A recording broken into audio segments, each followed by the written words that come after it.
What's up, y'all? Welcome back to the Cajun Libertarian Live special. This is a YouTube exclusive.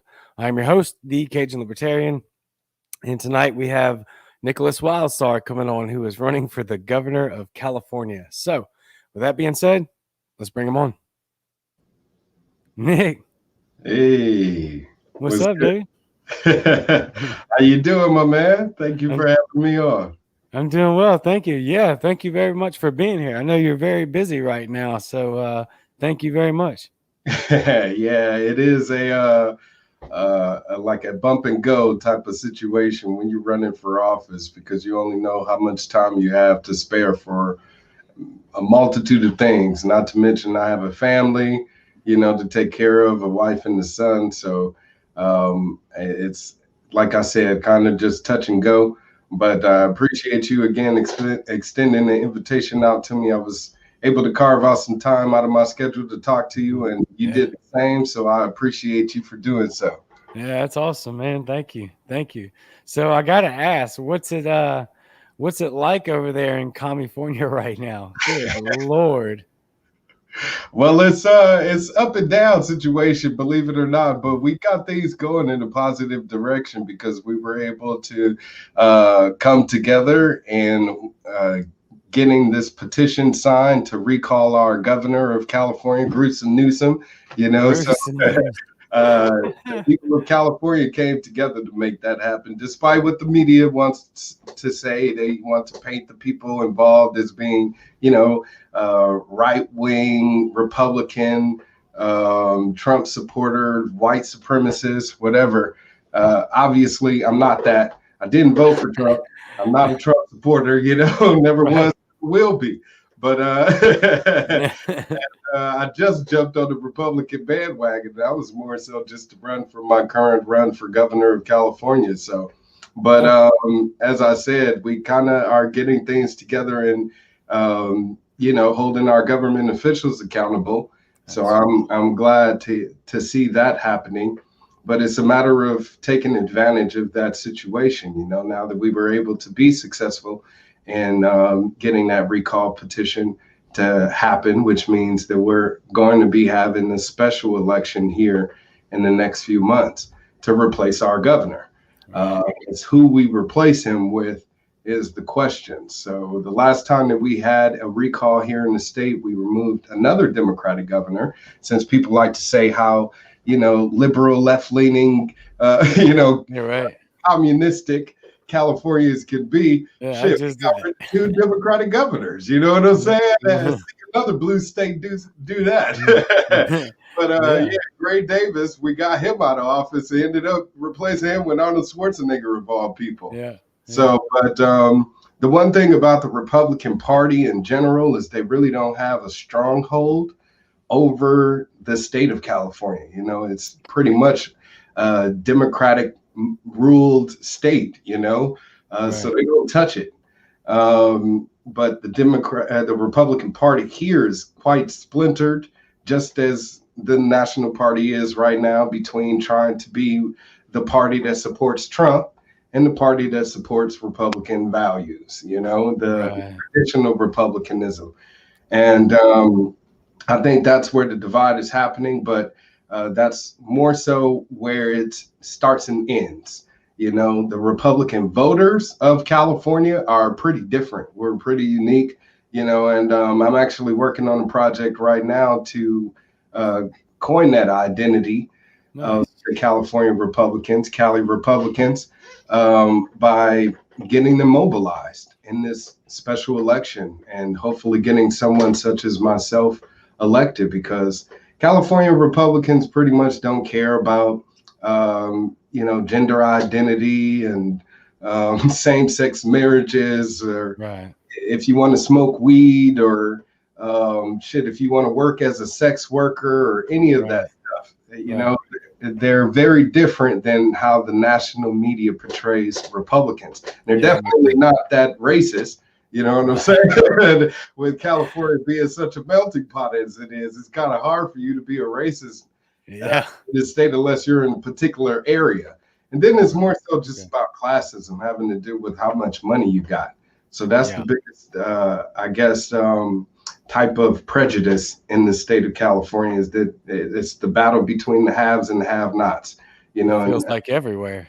Exactly. And elitists like Gavin Newsom definitely, is a personification of that when it comes to the state, and how a body can be governed by someone such as that, who can feel like they're above the law, who can say, do as I say, not as I do, and think that they are untouchable, But we're changing that, because the people of California are, again, active and taking action. Yeah, well, I was very impressed with your state by starting this recall, and very much easily, or I won't say easily. I know a lot of work was put into it, so don't get me wrong. I don't want to be passive. Oh, no, it was hard. It made it there. You got to get about 15%. Hold on, let me see if I can fix that. Yeah, I mean, y'all did. All right, so here we go.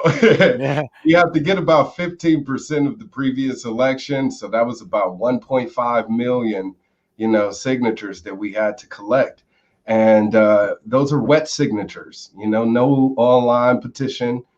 You can't sign online. You have to sign in person. And with this whole pandemic panic and all of the lockdowns that's been happening, has been, social distancing, all of this other stuff. It's made it very difficult for people to even have that face-to-face type of interaction. But I did everything that I could to contribute to that effort. I actually went out twice a week, every Monday and Saturday, from about 8 a.m. to noon, to sit in front of Walmarts all across the city here in Fresno and throughout the state, actually, to collect signatures to recall them. I gathered, I believe, nearly 5,000 signatures on my own. So we were able to, thankfully, hit that signature threshold with over 2 million signatures, 2.1 million signatures.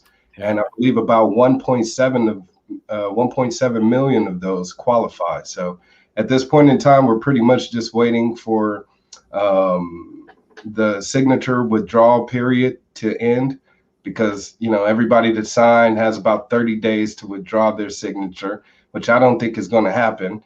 But then after that, this lieutenant governor will declare a special election, and that's when this will be, full, steam ahead.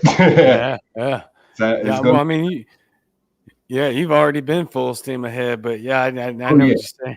Yeah, that's the home stretch right there where you're headed. Is once that happens, which that's obviously going to happen. And so, I'm not super familiar with the way California runs. Are you the Republican candidate? Is that how it works there? No. So, okay, with this special election, you won't have a nominated candidate. That's usually what happens every gubernatorial election, or every presidential election, is whatever candidate that's running for an executive office will be, or any office for that matter, will be nominated by the party as their candidate, and then endorsed once all of the delegates, vote to, endorse that candidate. So that's how I ended up getting the endorsement of the Libertarian Party in 2018. I am not seeking that endorsement for the Republican Party, however, because, like I said, with the party being in such a disarray, I'm not seeking to be nominated by the Republican Party. But with the special election, no candidate will be elected by the Republican Party. The Democratic Party have already, of course, chosen their candidate by, riding with Newsom. But his seat is up for grabs against any opposition. So most likely that'll be by a Republican candidate. It's just a matter of who that will be. So it's every man for himself, pretty much. In the last special election, there were over 100 candidates on the ballot. Not sure if that'll happen this time around, but like I said, it's every man for himself. So whoever gets the majority of the votes, it's winner takes all. And that's who will end up being the new governor. So the next governor could end up becoming that with 35% of the vote. Yeah, so it's like a straight up democracy. Oh yeah, absolutely. Yeah. But that's what I'm Winner, saying is California winner takes all. has a direct democracy, here in the state where the people get involved, the people make it happen. We were able to collect the signatures to remove our elected official, before the end of his term, which is actually next year. So even though we're going to have a special election now to replace our governor, come next year, we'll have another gubernatorial election and we'll have an opportunity to elect a new governor. So that'll happen twice here. So whoever takes, the helm over the next year, they'll have to show and prove why they want to, or why they should be, reelected again in 2022. Yeah, I ain't gonna have much time at all. No, not at all. That's why I said, hey, Just you got 1 year to make it happen. This is like a godsend to anybody that wants to, for mainly the voters that wants to try something new, outside of the box, actually try an outsider, support an actual representative of the working class, of the families of the state, of the people that have been imprisoned, that have dealt with mental health, crises, that have dealt with all types of community issues, that have helped the homeless, all of this stuff. And I pretty much check off the category on all of those, you know what I'm saying? And I think if anybody, again, wants to get away from the establishment politicians, the career politicians that continue to, govern the policies of the state, then right now is the perfect opportunity for you to do something new. So that's what I'm offering to the people of California, is to say for 1 year, let Wildstar run the show. You'll see that it'll be 10 times better. We'll move up the economic ladder tremendously instead of having a false surplus right now, which is basically based on an amount of extra money that we have received from the federal government. It isn't like the people of California were able to work and generate that amount of extra revenue. So the surplus is false because, again, we had a governor take money from the federal government, put us more into debt. And that's not something that I'm going to do. I'm going to stop that, stop taking money from the feds, and start focusing the money here on California that we're able to generate on the people of California, California first. And then we can help out the rest of the people in the nation when we're in a better position to. But right now we have a homeless population that's swelling out of control. We have families and businesses that need to be able to keep a roof over their heads, and food on their tables, and homeowners who are put in a catch-22 position also, because if they have tenants that haven't been able to pay unpaid rent, but they're still having to be forced to pay property taxes, and taxes on the home, then that's not putting them in a better economical situation as well. So I want to make sure that I'm providing relief to all of the people of California, not just a specific few. Yeah, no, that's awesome. And so I've heard a lot about, and I know this, let me say it like this. What I've seen and heard and read of what's going on over there, I mean, the lockdowns have caused an extreme amount of pain and suffering, and just shutting businesses down and stuff like that. I've seen a bunch of viral videos from business owners coming out of California that are just incredible. I mean, how much has that contributed to what's going on right now? A vast majority of the unemployment, that's for sure. I mean, California has one of the highest unemployment percentages across the nation. And that mainly, actually, believe it or not, happened because our governor, before the lockdowns, signed a bill into law called AB 5. It prevents people from working as an independent contractor. And that's pretty much the bedrock of entrepreneurship. Exactly. Yeah. So if you're a roofer, if you're a trucker, if you're a painter, if you're a speech therapist, if you're a writer, if you're a production, producer or something like that, just anything, everything where you work for yourself as an independent contractor, you are unable to do so in the state of California. So he signed this into law in 2019, and in the past election in 2022 or 2020, 2020. Focus. I'm looking ahead to the future. In 2022 election, you had Uber and Lyft pretty much lobby the state to pass this Prop 22, which gave a loophole for rideshare drivers, so they could continue to work as independent contractors, But everybody else, as I said, pretty much aren't able to work for themselves. My wife, she's a nanny. She's also a therapist, a holistic practitioner, and she would love to continue to work for herself as a business, but instead she now has to file for license fees and permits and get approved by the state just to work for herself.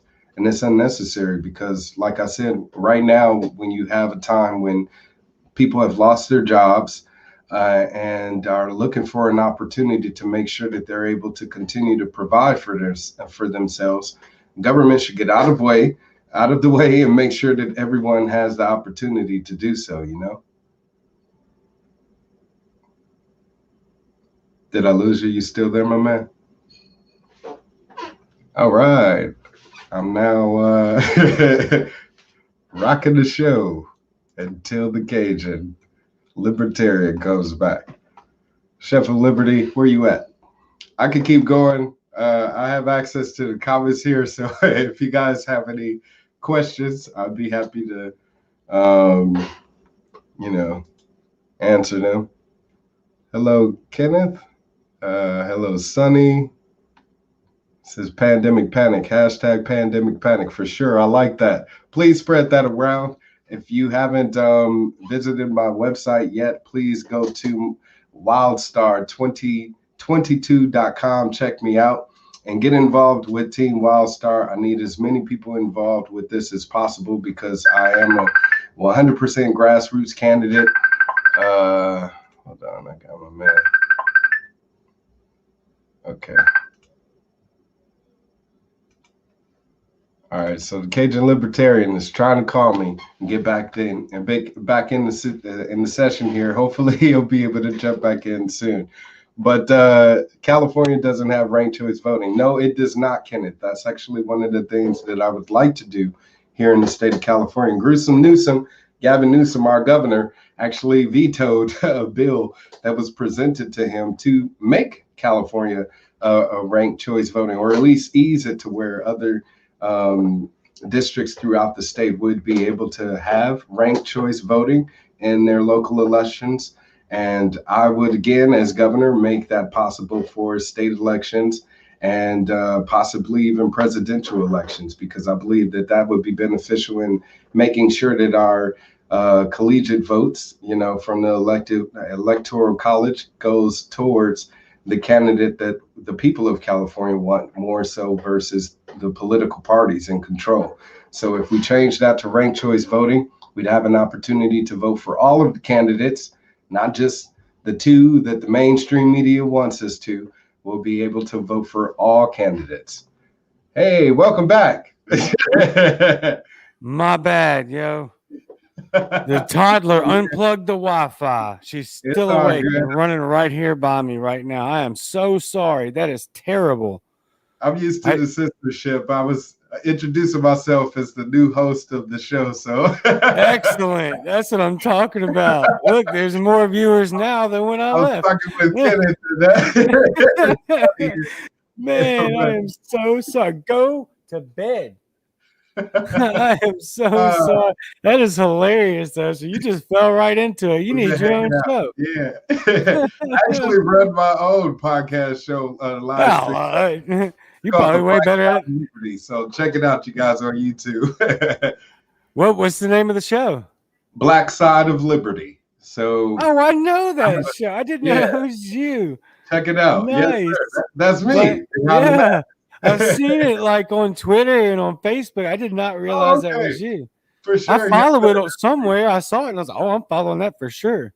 Yes, sir. Please check it out. Like I said, on my YouTube channel, I have, I believe, almost 30,000 subscribers, over 6 million views. Oh my God. So I'm doing my best to make sure that I'm able to produce as much content as possible to provide people, more insight into Nickolas Wildstar and what he has to offer the people of California. Because I'm gonna keep doing this, man. I stay consistent in my runs for office, and I would love to have an opportunity to serve as a representative. I ran for governor in 2014 as an independent. I ran in 2018 again as the Libertarian candidate. Then I ran for Fullerton City Council, and I moved here to Fresno about 2 years ago, and I ran for mayor of Fresno. And like I said, right off of that run, I jumped into the run for governor because I started to see the downtrend in what was happening with Gavin Newsom, especially when all of these lockdowns were imposed on us by him. Right. And of course, with me being aware of the Constitution and how it works, I knew that he was acting outside of his constitutional authority, as well as his constitutional oath. So he's breaking the law. It's up to the people to hold them accountable. These people aren't going to police themselves, and they work for us. Exactly. Last show with Rainwater, and a lot of people forget that concept. Damn it, that we pay taxes, and it pays government officials' salaries. So they can't tell us what to do. Exactly. We're paying their rent. In the job, and going in there and telling your employer what to do. Your employer would be like, "You fired. Get your ass out of here." Exactly. That's so funny that he said that too, because I've been using that for a long time when people are like, those are leaders and those are authorities. I'm like, no, they're not. No, you don't walk into your boss and tell him what to do. They work for you. Yeah, they have assumed authority, and they get that ability to govern from the governed, which is us. You know what I'm saying? So the minute we say we don't want you to govern over us anymore, poof, be gone. It's all of the assumed authority they believe they once had is now gone. And that's why we have election cycles, is because if we don't like the person that we're putting into power, to deal with public services. That's mainly what government's job is. Is to deal with societal issues that we don't want to deal with because, we're too busy going to work or school or, providing for our families, etc. So when it comes to keeping the neighborhood clean, keeping the parks clean, keeping our roads up, making sure that we have adequate protection services and fire services and healthcare services, etc. We're letting the government do all of that. Right. Are they supposed to do that? No. There's nothing in the Constitution that says they're supposed to. No. But we're letting them deal with these, services. I did a conference earlier with some high school students, and I was telling them, police departments are not government agencies. A lot of people forget that too. They don't work for the government, they are hired. They're private companies, private people, private services providing a public service. The monopolization of that private service being provided to us publicly is through the unions, through the police unions, that control the employment that we have through these police departments. But the way it works is that, hey, they're not elected officials. They're hired by the mayor. They're hired by the city to provide a service to the community. So the way it should work in a free market environment is, if you don't like this security protection agency and they suck and they're too busy killing people, etc., then you have another one that you can hire and, take your money to them. But because, again, the monopolization and the control that the unions have with this private public partnership with government officials, it creates a special interest. We need to sever those ties. I'm not going to be backed by any police union ever whatsoever. So I have no allegiance to them. And that's why once I'm elected governor, I will be making sure that they are abiding by the Constitution. If they don't, then that's when I will be making sure the elected officials do act on their oath. And the lawful ones to do so are the sheriff departments. Those people I should be able to give pick up the phone and give a call to and say, hey, the police departments in this city, in your county are dropping the ball. Go and do something about it. Go and arrest those individuals, etc. If the district attorney isn't going to do so, then it's up to the sheriff to do so. And again, they all have a responsibility, which is to uphold their oath, their constitutional oath. That's first and foremost and the main duty that they have. Everything else is just fluff, Yeah. Right. Yeah. I mean, I love that because, that can really go a long way with talking about fulfilling their oath and upholding their constitution, as far as like even just to the minorest of the smallest of traffic laws, that are just, they smother us, it's just, you can't even breathe. And what people think are laws aren't even laws. They're statutes. They're not laws at all. They're penal codes. They're traffic codes. They're health codes. Codes are not laws.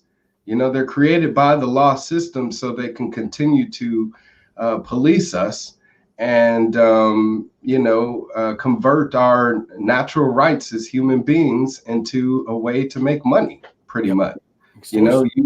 Exactly. You have the natural right to travel. And it's sad that this basic concept still needs to be explained to people so they understand it.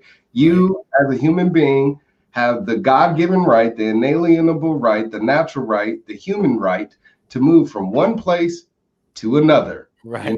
Nobody should be able to restrict that in no way, shape, or form, unless you're entering private property. That's when but since we're here in the public space, this land that we share, our country or our state or our city, if you want to break it down to the local level, then the only people that has power over that are we, the people, each other.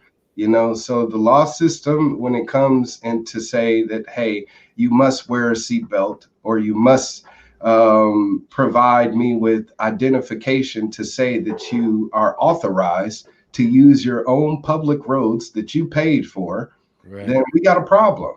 They've gotten out of control with their assumed authority, and at that point are acting as rogue agents of the state. So the only way to reel them in is to say, hey, you work for me, remember that? And I'm not going to comply with your demands, and until we stand up unified in doing so, then we're not going to have that revolution. We're going to continue to live oppressed, no matter what your skin color may be. We're living as enslaved people in a free country. Right. Something I tell my Republican friends a lot, Republican or, hardcore conservative, most of mine down here are Trumpers, they're big time Trump people. But when we talk about police reform and stuff like this, and they get real defensive and back the blue and all that stuff. And I'm like, if we had less laws, more cops would be alive. Exactly.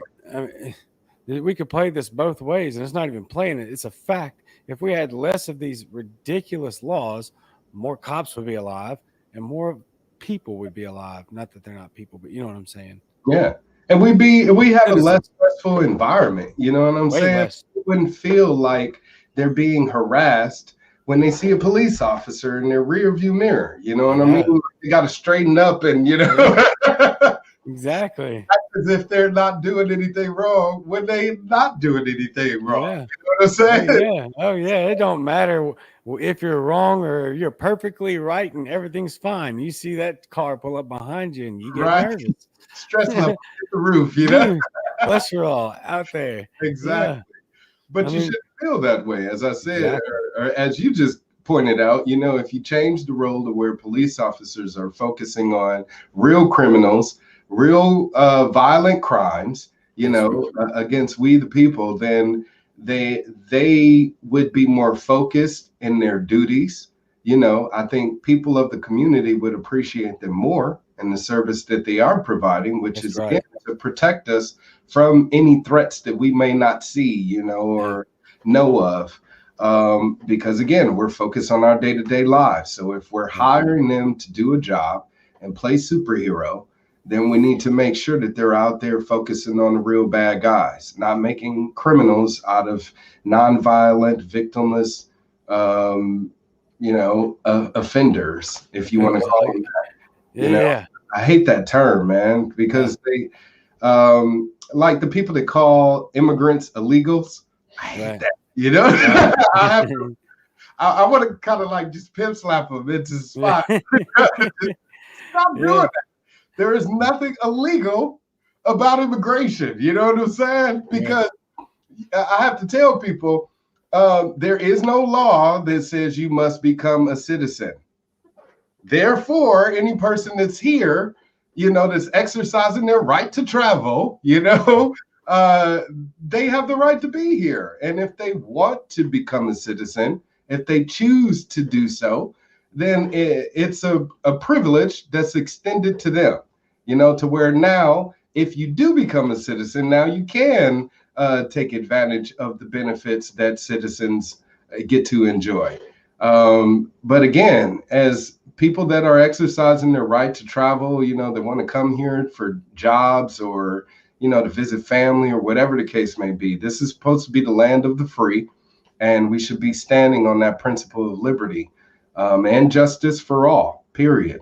So to again say that anyone here that's an immigrant because they're choosing not to become a citizen is illegal is an inaccurate description. It's stupid if you do your homework and learn the technicalities, which is, again, there is no mandate, no requirement for people to become a citizen. So stop doing that, people out there watching, if you do that. It changes the language completely, which falls right in line with what I've been talking about in these past few episodes about how twisted our language is in this country right now, and how more manipulated it's becoming and polluted with just garbage, you know, just manipulation. You know, it's not truthful. It's deceitful what these politicians, how they talk all the time. I said something about CDC. I mean, they said they relaxed guidelines and stuff like that, but the way they worded it made it sound like they were the authority. And I'm like, that's trash.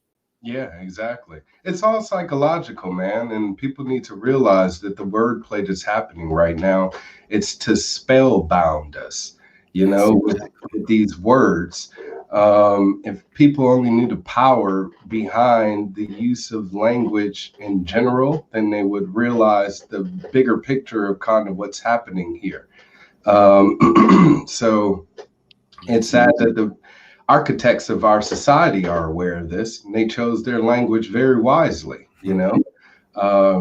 So even now, when it comes to descriptions of our freedoms, you choosing not to wear a mask doesn't make you an anti-masker. Right. You choosing not to be vaccinated does not make you an anti-vaxxer. You know what I'm saying? Yeah. I choose not to be vaccinated. I don't want to be. If you want to be, more power to you, you know? Right. Exactly.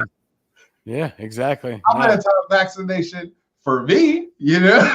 Right. Obviously, because it's my own personal choice. But there's also, anti-crack. I don't do it. That's great. I'm anti-fructose corn syrup. Shit, it's a lot of things that I don't want in my body. Right. That just because I'm exercising my freedom of choice shouldn't make me anti anything, Right. or be labeled as such by the media, or even more so by government officials who should be, again, protecting our right to freedom, our right to choose, our individuality as Americans, So if we have our human rights that come first and foremost, these elected officials, these public representatives have failed at doing their job, the basic functionality of their job. And that's, again, to protect our rights as an individual. Yeah, absolutely. Oh, you're good. We're a constitutional republic, we're not a democracy. It is not majority rule, just because a group of people say that they believe that I should be, behaving a certain way or be conducting myself a certain way, doesn't mean I have to. I have to choose to, Now, if I'm doing something that violates your human rights, your basic rights, then that's when the constitutional republic comes into play to say, what's really the problem here? But we don't have any recognition of common law in this country either. Everything has been made for commercial gain, a way to make money. So, like I said, every natural right that we have as human beings has now become a money-making venture for the law system. Yeah, I mean, it's just, it keeps the extortion it just keeps going further, and that's the word I think of the most when it comes to all this. I mean, that's all it really is them, finding every possible way to hold that hypothetical gun to your head and say, give me more money or else. Exactly.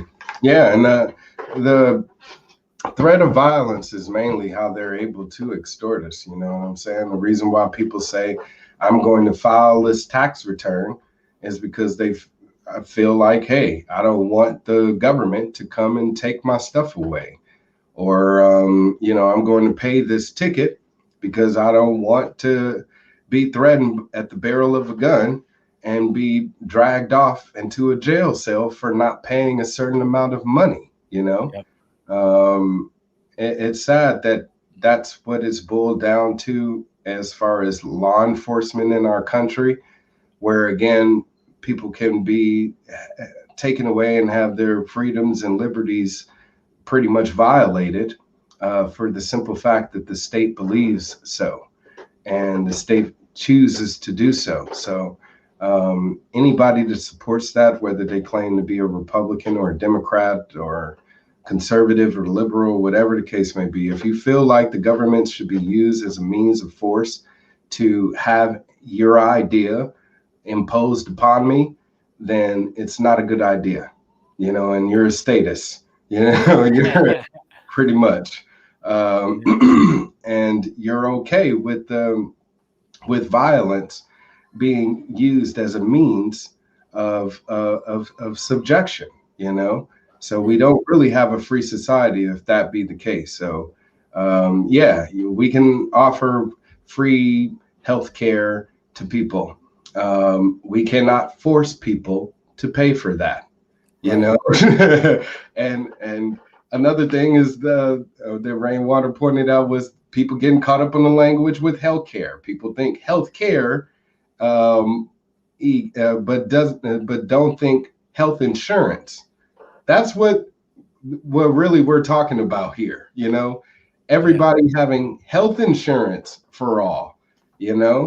It's not healthcare for all, because obviously that's what you have by the services being offered and available to you. Right. You're absolutely right. You have the right to healthcare. That's why it's available to you. Right. And now, can you pay for it is another story. And Rainwater pointed out a great example by saying, hey, with a free market solution to open it up, deregulate it, you will have healthcare facilities that offer, prepaid healthcare services. Pay us $100 a month, or something like that, $50 a month. for just basic general checkups and services and stuff like that. And, you know, people don't have to rely on insurance to go to the doctor, you know, exactly. and the doctor doesn't have to rely on insurance to provide services to people. You know, that's another deterrent is, you know, people will get turned away by a medical professional because they're being told that, hey, your health care doesn't cover it. So my hands are tied with regards to coming, you know, to helping you. And that's just absurd. You know, they have a Hippocratic oath to uphold, and that should come first and foremost before if someone is able to afford help or not, you know? Yeah. So it's just sad that as a race of human beings, human in the colors, different colors that we are, humans, we've gotten so far away and dissociated from who we are, just the elemental beings that we are, to care for each other, to be communal, to be societal, to care for one another.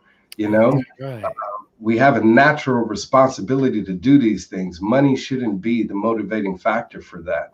And it's not the motivating factor for me to run for office, which is why I let people know, hey, I got to earn a living, you know, and make sure I'm able to take care of my family.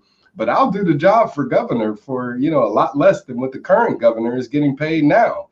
So if you want to save money off the bat with just by hiring a better representative, you know, you can do that with Wildstar for governor. I saw somebody here says, how can you donate to my campaign? Yeah, I saw that too. Wildstar2022.com. Just click on that donate button, please. Every contribution goes to my campaign. These are old t-shirts from my 2018 campaign, as you can see, but I would love to make new ones for my 2022 campaign. So if you would like to make a contribution, please, right there, visit my campaign website, wildstar2022.com. Click on the donate tab and make a contribution today, or fill out a pledge card, because, you know, every volunteer is people that are taking time out of their schedule to help with this. And a lot of people take volunteerism, you know, for granted. I've been a volunteer and activist for over a decade, man. And a volunteer is somebody that does work for free. First part, work. Hard work too. Shit. Yeah, a lot of there every Monday and Saturday, sitting at that table collecting signatures, you know, speaking to thousands of people. Breaking out of that comfort zone, getting insulted, getting in arguments with people, you know, convincing them about why they should sign, you know. There's a certain amount of chemistry that's needed there for you to even do that, you know. Go out there and feeding the homeless, providing them, you know, with essentials and clothes and all of that stuff. Going out there and cleaning up your neighborhood, you know, picking up the trash. And a lot of people take all of that stuff, again, for granted. But if we didn't have volunteers stepping up to the plate, there would be a lot in our community that would be much more worse than it is now. Of course, it could be better. And I think that's where we need to stop relying on government to fix those issues for us. You know, we need to start doing that. We have all of the resources. We have all of the solutions. You know, we know each other better than they know us.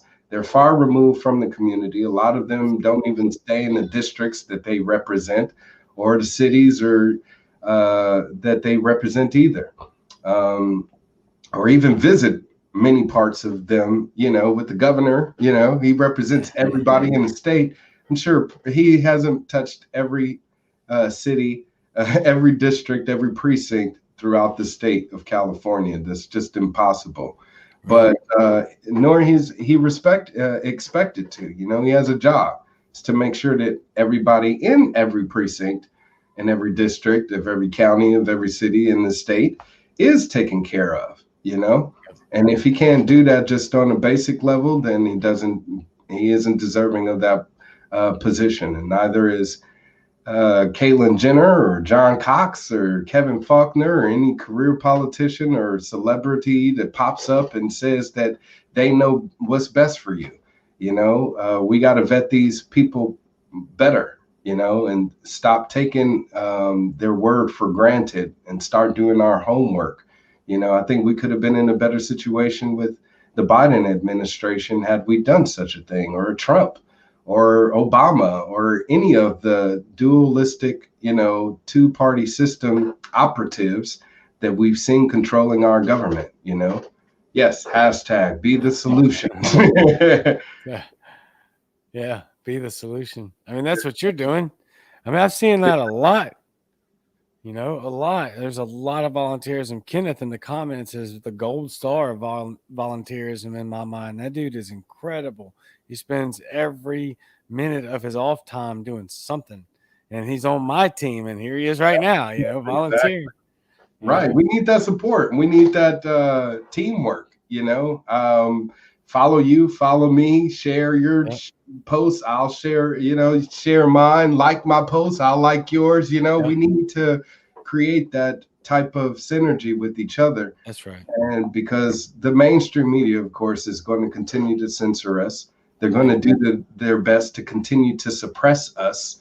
So we, as our own outlet for, the liberty movement and liberty advocates and activists, we need to make sure that we're providing that opportunity, as an outlet to the public to connect with each other. The more we know of each other, like you said, you wouldn't have known about me if Jenny Imoff didn't talk about me. You know what I'm saying? I had heard of you. Have to say something, Yeah, exactly.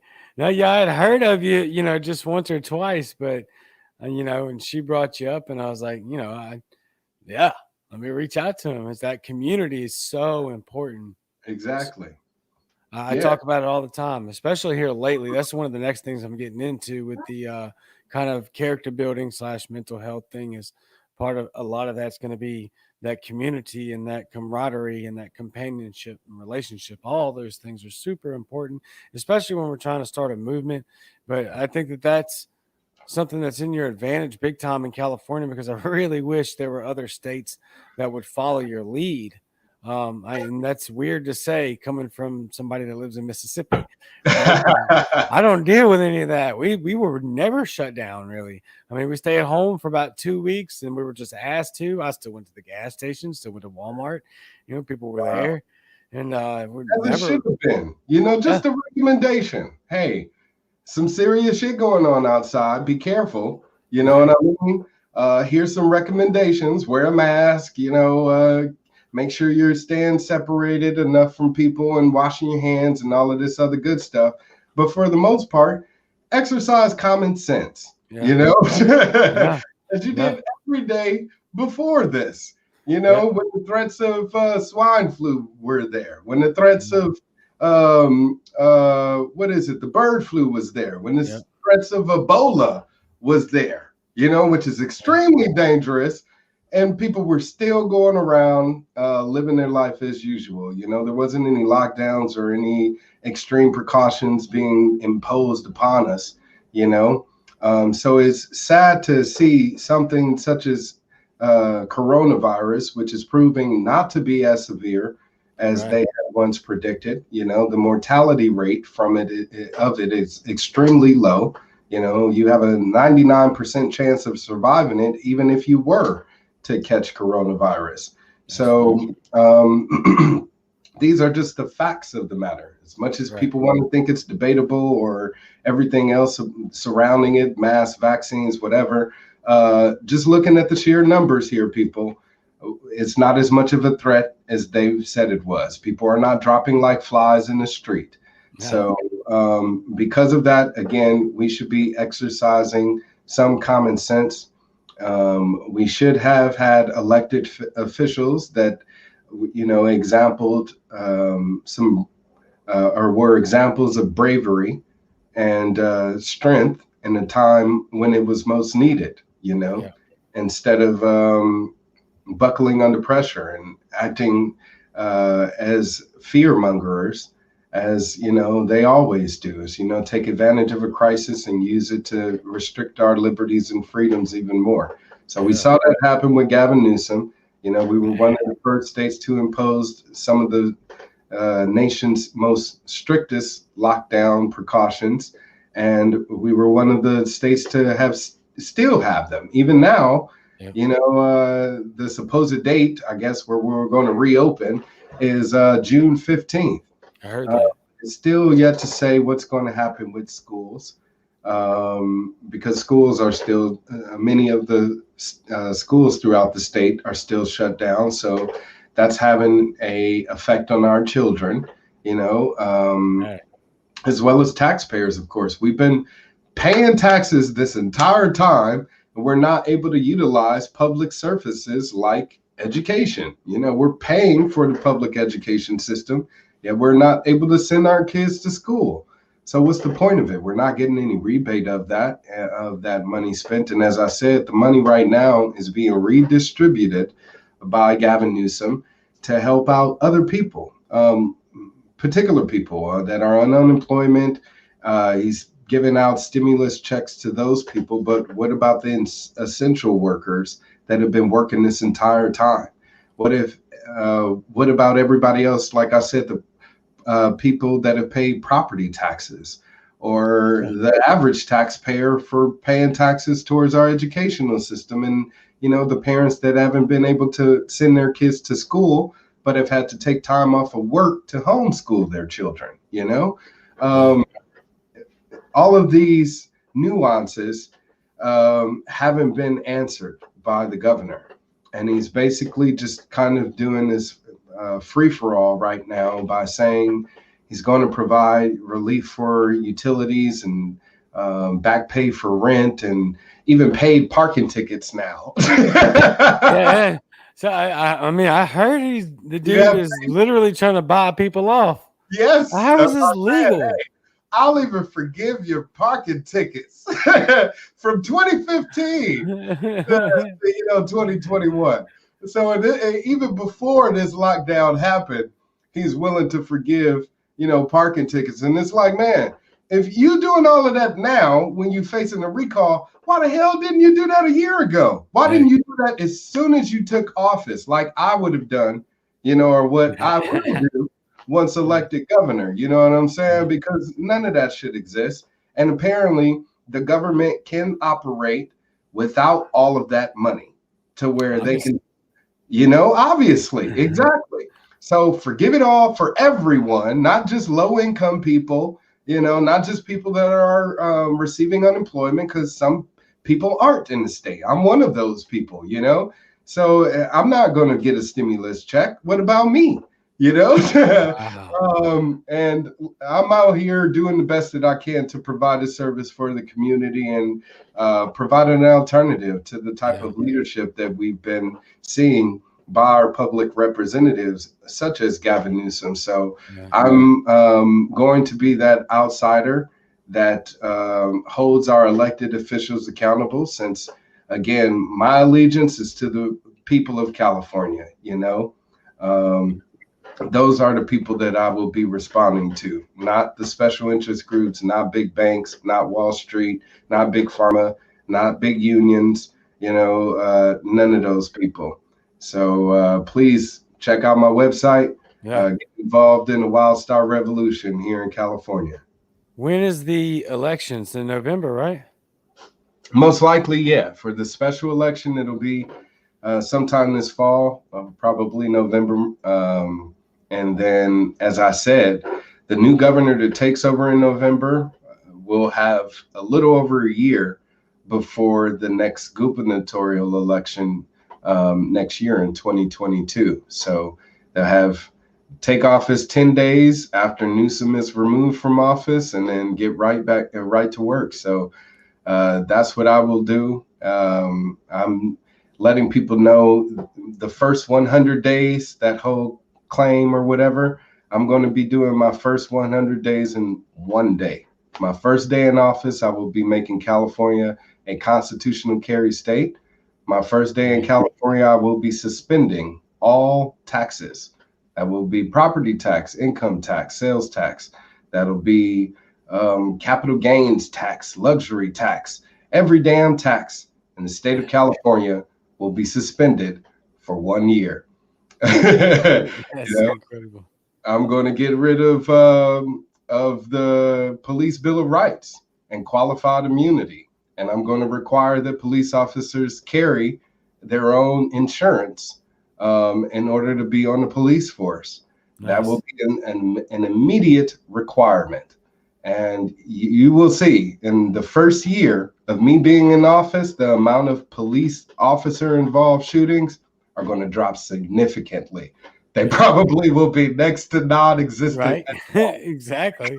You know, and that's going to help all the good cops. You know, if you're a good cop, that's going to make you stand out even better. You know, that's 99% of them, right? Exactly, 99% of them. Let's get rid of the bad cops. Weed them out. Weed them out, exactly. And this will make it even easier for us to do so. You know, help those good cops that actually are whistleblowers that are going to report That's right. uses of authority by these police officers. You know, That's right. They shouldn't have to go to internal affairs to do that. You go to your police captain, you report it, and they should be disciplined. You know, we the people, we should be able to file a police report and it be responded to immediately. It shouldn't be months, years later, and it shouldn't be ignored completely like it's happened throughout the state. So these are immediate changes that I'll be making to the state of California. And as I said, I'll be doing it all on day one. We also need to make a shift to energy independence here in the state of California. You know, I'm the survivalist candidate. You know, I want to make sure we have water. I want to make sure we have food. I want to make sure we have power, you know, a roof over our head, and not have to worry about footing the bill for it. You know, we can do that immediately, quickly, with me as governor within the first year. So we can, you know, not be dependent on the government or some of these, you know, businesses that exist like PG&E and SoCal Edison. They're the two large energy providers here in the state, and they've been completely unreliable. You know, we've had rolling blackouts. They've had equipment malfunctions that have started some of these wildfires here in California. Whoa. So they've been completely negligent. Exactly. Yeah, they've been found liable for some of these fires, and that have led to, you know, people's deaths, hundreds of people's deaths, you know, tens of millions, hundreds of millions of dollars in damages, and no heads are rolling. Nobody's in jail, you know, no criminal charges, none of that. So I'll be acting on that immediately. You know, looking at the state of Texas, what happened with their power grid, what's happening right now with the Colonial Pipeline and, you know, access to gas.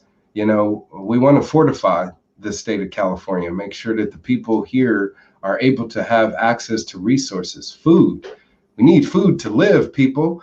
Yeah. And right now, the price of food is skyrocketing. You know, if you want to go to the store and buy some lettuce and it's $5-10 a head of lettuce, you know, that's going to cripple a lot of low-income families. Shit, a lot of middle class families are going to be hurting with those costs. So if we want to make sure that the cost of living doesn't get even more unaffordable than it already is here in the state of California, then we need somebody such as myself in office to take immediate action. That's awesome. I mean, you got an extraordinarily ambitious day one. That's for sure. Oh, yeah. Your game plan doesn't sound Republican at all. So, but then again, you did, to give you credit, you did specify that this is California Republicans now. Exactly. Yes, sir. California Republican. Apparently there is a difference. So indeed. Yeah. Yes, sir. And I've spoken with a lot of Republicans that support my platform, that support me as a candidate, you know, even with me being more of a libertarian leaning, you know, Republican. And a lot of Californians are libertarian leaning. In our 2022 election, they pretty much voted against every tax increase across the board.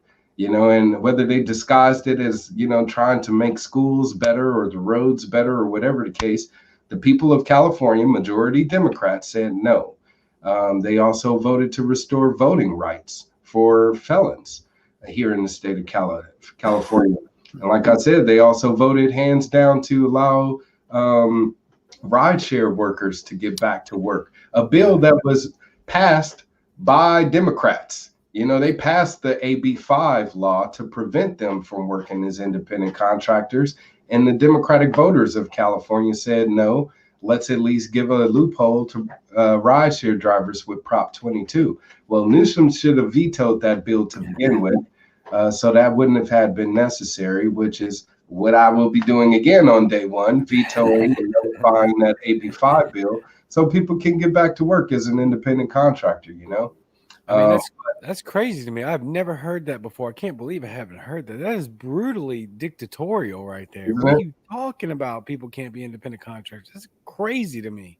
Yeah. A lot of these policies, believe it or not, are being considered by the Biden administration to be, you know, implemented on a federal level. So they can become national law, possibly. And the way that they guised it was to say that every person deserves to be provided medical coverage, you know, and medical benefits by their employer. That's how they guised the bill. And that's why it ended up passing, because people lobbied and believed that this was going to be beneficial for everybody, that, hey, if, you know, you're working for an employer, they have to provide you with medical insurance. Well, the reason why you work as an independent contractor is so you can provide that for yourself, you know? And a lot of times, if you are working as an independent contractor for an employer, your wages are higher. You know, you're getting paid more money.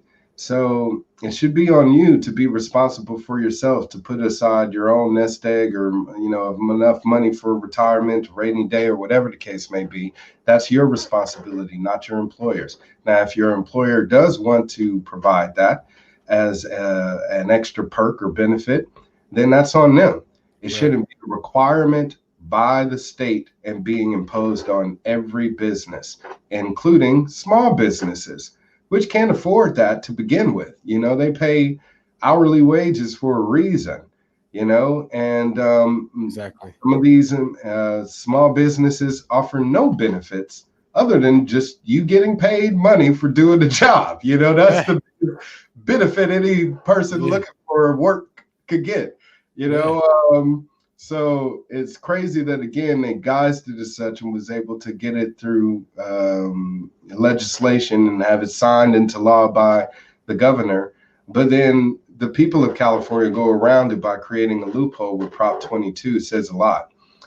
So the one thing about the Republicans of California is that faction that is the Trump supporters, you know, the MAGA gang, feel like in order to turn the state red and get a Republican elected, you know, it's going to be somebody that represents the Trump Republican Party. That's not going to happen in the state of California. I tell them that, you know, face to face, straight up, and I'll tell them every time, you know, you're hearing it right now. It's not going to happen in the state of California. Now, if you elect a California Republican, a Cali Republican, such as myself, then yes, you will have an opportunity to unseat a Democrat, because just looking at sheer numbers, the Democrats outnumber Republicans in the state, Republican voters, 2-1. If you factor in Libertarians, Independents, Green Party, no party preference, it's 4-1, 5-1. So Republicans do not have the voting majority. You need to have a candidate that's going to appeal to both sides of the aisle. And that's exactly what I do with the possibility that I present as being the next governor of California. And if you look at my campaign website, my campaign platform is one of those cross-party platforms to where it appeals on both the left and the right. You know, I'm the only Republican Party candidate, or Republican candidate, since I'm not a Republican Party member, but I'm the only Republican candidate running for governor that is offering comprehensive change when it comes to, you know, law enforcement and the criminal justice system. I'm the only Republican candidate that's offering to provide free electric to the people of California through my Gold New Deal, where I want to create energy independence here in the state where we have free electric and, free water. And as I said, with my Gold New Deal, it also has the opportunity to provide a UBI provided to the people of California. And this is not through taxpayer money. This is a way that's being funded by private funding, by consumerism, by the free market, that we would be able to do that. And I think that's a better vehicle to be providing, payments to those in need in the state versus it coming out of taxpayers' pockets. And I'm the only, Republican candidate that's offering to make California a constitutional carry state. While you have every other Republican candidate saying that they're, against gun laws and gun control, what have they said they're going to do about it? Right. I'm letting people know that I'm pledging to make California constitutional carry on day one. Yeah, I mean, your plan is outstanding. That super ambitious. I mean, I love everything about that right there. I mean, because I love the fact that whoever gets elected only has a year. I mean, this is like this is a kind of, I didn't know that. I mean, I think that's awesome. Like this is gonna be a blood sport. Yeah. I mean, whoever wins has got even a harder road towards the next one than they do towards this one. So because you can't be no lame duck. You can't become governor and for the next year do nothing. You're going to have to do something, and it's going to have to be so drastically different than what this current governor has done that we want to elect you again and re-elect you. So this is the best job opportunity for somebody that's looking to show and prove themselves very quickly, which is why I said I'm the best person fitting that bill, because I want to have the opportunity to show and prove to people why libertarianism is a benefit to everyone in the state, and libertarian policies and solutions and free market solutions and common sense solutions are all tools that once wielded in the right way in government, and especially, fiscal responsibility, can make government operate better and make us happier as a society because they're not so involved in our day-to-day lives. Their impact is minimal. And that's really what we want. We want to be able to live our lives freely without as much government involvement as it is now, and especially with this whole coronavirus crisis. It's like, leave us alone. Let us get on with our lives already, man. Yeah. I mean, it's crazy to me to hear what's going on over there because it's been I haven't worn a mask in months. Half of that was me. The mask stuff was still going on. I'm just like, I'm not playing the game no more. Right. I know where I'm at. You know what I mean? Man, you're not saying nothing to me. Going on for over a year. I haven't done nothing much. You know what I'm saying? I've been going outside ever since they told us not to. I've been seeing people from multiple homes, like they told us not to. I've been not wearing my mask when they told us not to, or when they told us to. Yeah. And it's crazy because they want to base it on science. They say just follow the science, trust the science, all this science jargon. Well, Gruesome Newsom here, about 2 months ago or so, said we were going to reopen the state in June, and they asked him specifically, what about masks? And he said, no, the mask, precaution will still stay in place. People will still need to wear their mask. Fast forward to about a week or so ago, maybe a couple of days, he did a news conference and they asked him about June 15th again. And he said, oh, well, the masks are coming off. You won't need to wear masks come June 15th. Well, what happened to the science? Did the number of cases change, between last then and then? You got the CDC, 1 week saying wear 2 masks, and then the next week saying, okay, now you don't have to wear a mask if you're vaccinated, Right. And this whole only if you're vaccinated thing causes an issue because What about those people that are outside that aren't vaccinated?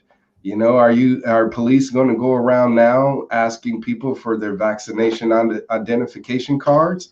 And if not, you know, if they don't present it, arrest those individuals and treat them like criminals simply because they choose to exercise their right to live. You know, as the story has unfolded here between us tonight, sounds like depends on where you live. I don't have much fear of that. Y'all might need a little bit. Yeah, you're right. You're absolutely right. Yeah, for the people of California. That's why we're talking to the people of California. And I guess all of those people in between that may still be dealing with tyrannical behaviors. But yeah, freer places like where you are, you know, thank God they still exist in America. Yeah, absolutely. People like me in California, some hope, you know. Right. Yeah, I think a lot of it's like that. I don't think it's as 50-50 as people are giving it credit for. I think it more than not, they're more like my situation. I think your situation, New York, Michigan, y'all got the worst three governors maybe in the history of the world. Where they're all competing for that limelight, you know what I'm saying? They want to take over the spotlight to get crowned the leader and of the Democratic Party and a front runner for presidential hopeful. I know for sure that's why he's doing everything, is because he has aspirations and his eyes on the White House. He ain't never gonna make it. I hope not. You know, I mean, we've been able to, you know, change his reputation and tamper that a bit with this recall. And we'll be able to derail it completely once we're able to get him out of office, you know. But until then, he still has an opportunity to possibly again be propped up as a leader of the Democratic Party and someone that they want to see in office as president. And the political parties are the ones choosing these candidates. We, the people, aren't, because we're not involved in that selection process, you know. Right. So that's what I'm actually doing with my campaign, is I'm doing my best to encourage people on the neighborhood level to get involved in the precinct and the precinct project, precinct takeover. Because with these major two parties, they only require that in order for you to go to any of their precinct meetings, that you be a registered party or that you be a registered voter for their party. So in this Democratic majority ruled state, if you want to create any type of opposition to them using a Republican Party as a vehicle, you simply just register as a Republican. Now you can go to their precinct meetings. Now you can vet all of the candidates that are running for office. Now you can act as a delegate to nominate those candidates that are going to be promoted by the party and receive funding, etc. Now you get to vote for the representatives of the party on the state level, on the national level. You know, all of those people are chosen by you, the individual. So that's what I'm doing now with my campaign, as I said, to encourage people to get involved in this Cali Republican takeover on the precinct level and get our state back on track. We're only going to be able to do that if we're able to combat against the Democratic Party and Gavin Newsom. So we got to fight fire with fire. And the best way to do that is simply with the Republican label. You know, it's that simple. It's all about tribalism. So we just take over, you know, their community, and we use it towards our advantage, you know. And the California Republican, like I said, is completely different than the national Republican identity. So if we're able to mobilize enough people in the state with getting someone such as myself promoted within the Republican Party, even to where, that candidate is nominated by the Republican Party of California. You know, if I had 1,000 people in place throughout the state embedded within the Republican Party, you know, acting as delegates, I would without a doubt win the nomination for the Republican Party. And of course, that would catapult me to the forefront of this race against Newsom in 2022. Right now, it doesn't matter as such. So the goal will be utilizing that vehicle of community outreach to let people know, go out, vote for the recall so we can get him out of office, and vote for Nickolas Wildstar, you know? So again, I want to get as many people as possible involved in this door-to-door process because it is being underestimated right now by the Democratic Party. It is being underutilized by the Democratic Party in the state of California. The Republican Party is using this in other cities throughout the country, just to try to take over on the local level. You know, if they can win a city seat here and a state seat here or there, you know, they'll start to pick up momentum. We want to do that same thing here in California. You know, anybody out there, wherever you are, look it up, get involved. Networkamerica.org, I believe, is the website. So check it out. I'm building my own for the people here in California that I'm going to be launching pretty soon, as I said, to hopefully get them organized and out in the street so we can make this happen, because time is of the essence. Yeah. You know, and we don't want to be robbed of that opportunity again to go out and meet people in our community before they impose another lockdown. Unfortunately, you know, that's a great possibility. Yeah. Yeah. It sounds like that may be in the works for y'all, and I hope not. But no, not if I get elected, damn it. Yeah.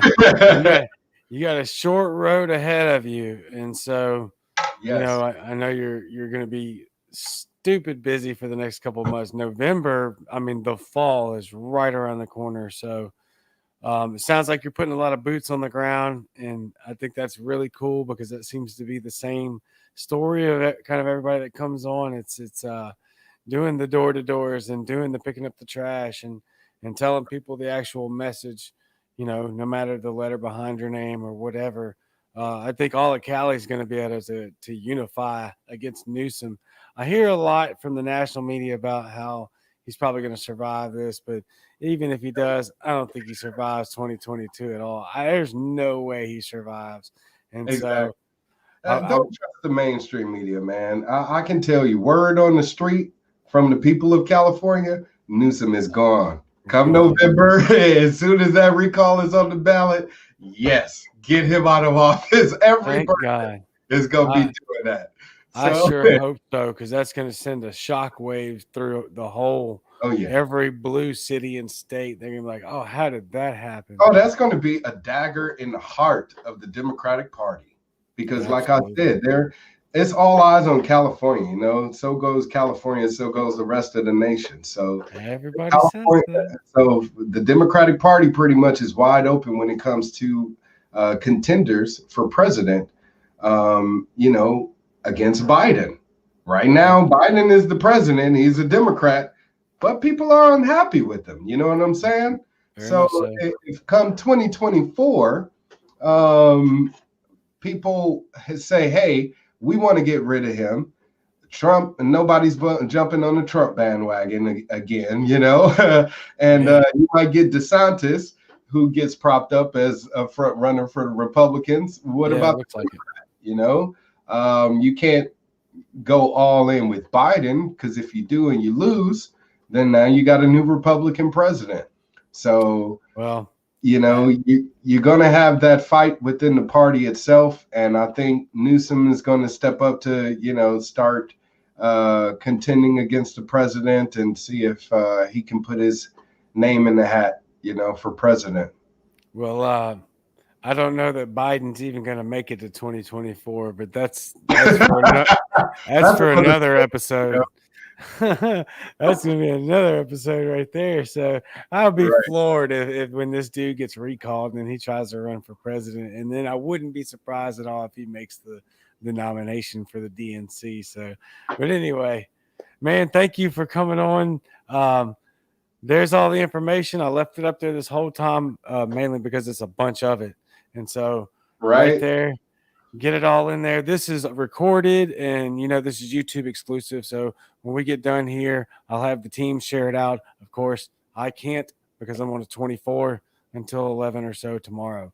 And so, All right. anyway, there's a few bumps in the road in this one for my first time actually having any kind of hiccups like that. But yeah, it worked out great from what I heard you talking in the room back there. I'm like, oh my God, they're still alive. I can't thought be the whole wrong, thing man. shut I off. got you. Yeah, that's awesome, man. Thank you so much for being here, dude. Thank you. Pleasure being here. Yeah, yeah. God bless you and thank you. Yes, sir. You too. All right. Well, thank y'all very much for being here. I know we ran a little bit long, but that was worth it because that guy's really awesome. And I told I think I told you on Friday night before we left that he was a really good soul, and I think he represents that very, very well. And you know, I gave you all the information there. Let me take this off the screen real quick. I'm sorry. Anyway, awesome interview. I thought the guy was great.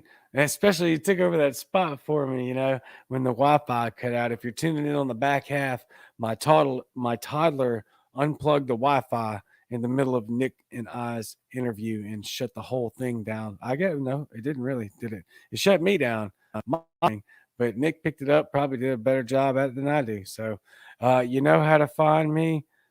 You know how to support me at the Cajun Libertarian 1, PayPal. And I will see you Wednesday night with Larry Sharp. And so it's been fun, been awesome. I love y'all. Thank you, Nick. And I'll see you Wednesday.